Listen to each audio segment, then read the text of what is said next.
राजविद्या का वर्णन है। अहम ही सर्वयज्ञानां भोक्ता च प्रभुरेव च न तु माम् अभिजानन्ति तत्त्वे न तस्य वन्दिते। भगवान कहते हैं कि अहम ही सर्वयज्ञानां, जितने भी प्रकार के तुम कर्म करते हो वो कर्म मेरे पास पहुंचते।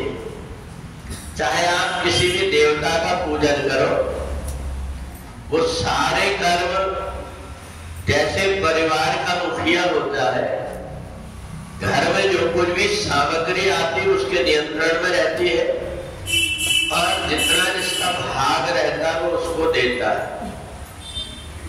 तो इसलिए जितने भी देवता हैं उनका जब हम पूजन करते हैं तो संकल्प में विष्णु विष्णु विष्णु बोलना पड़ता है।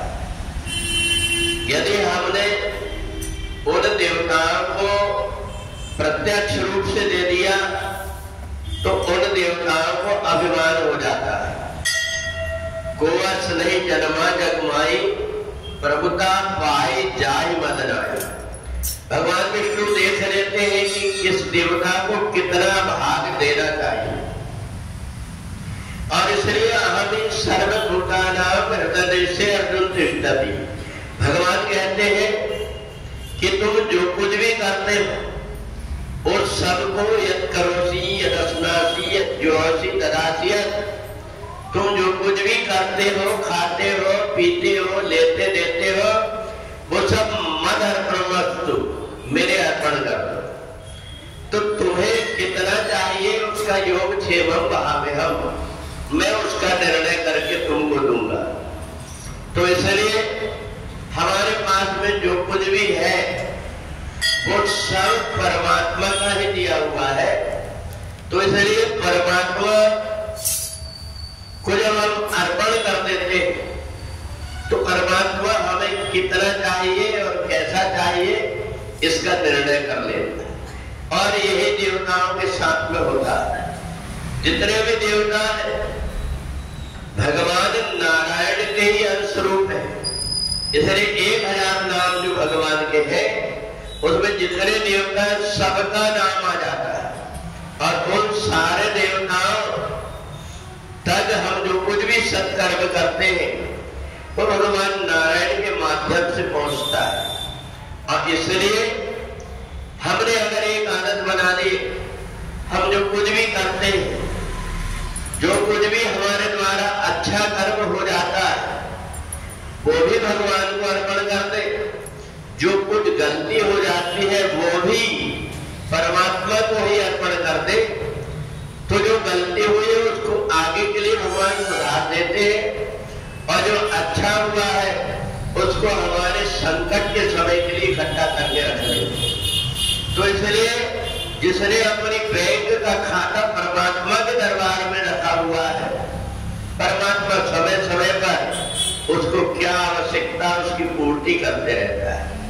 हमें चाहे ठंडी पड़े बरसात पड़े, हमारे मन के अंदर एक भावना हो जाती है कि नहीं, शरीर को हम धीरे धीरे हमारे पूर्वजों ने अपने शरीर के अंदर क्षमता आ जाए तो इसलिए ठंडी में उठ करके सूर्योदय के पहले स्नान करके हम लोग पूजन में आ जाते हैं। हमारे शरीर के अंदर ऐसी क्षमता उत्पन्न हो जाए कि थोड़ी सी सर्दी में कहीं ऐसा ना हमारा शरीर परेशान हो जाए।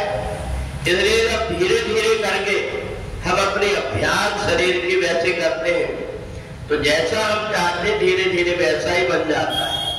और इसलिए ऋषियों ने जो परंपरा किया उसमें हमारा हित छिपा हुआ है। तो इसलिए हम जो कुछ भी कर्म करते हैं वो सारे कर्म हमें जो कुछ भी मिला हुआ है उसी परमात्मा ने दिया है और सारे कर्म उसी परमात्मा के निमित्त करते हैं। तो हमारे द्वारा जो कर्म होते हैं उनको कृष्ण अर्पणमस्तु कह देने वाला ज्ञानी व्यक्ति झंझट से मुक्त हो जाता है। घर में पैसे रखने में कई प्रकार का भय बना रहता है, परंतु जो व्यक्ति अपना खाता में जमा कर देता है, फिर जब जरूरत रहती है उसको मिलते रहता है। ऐसे ही जितने प्रकार के सत्कर्म है वो सत्कर्म भगवान के पास में अर्पण करते हम। यही राजविद्या राजगुह्योक्त भगवान ने कहा कि तुम पोटली अपने पास में मत रख करके मेरे पास रख दो, तो योग क्षेमम वहाम्यहम्, जब जैसे आवश्यकता होगी तुम्हारे लिए मैं तब तैसे तैसे करते रहो। बोले वृंदावन बिहारी लाल की, लक्ष्मी नारायण भगवान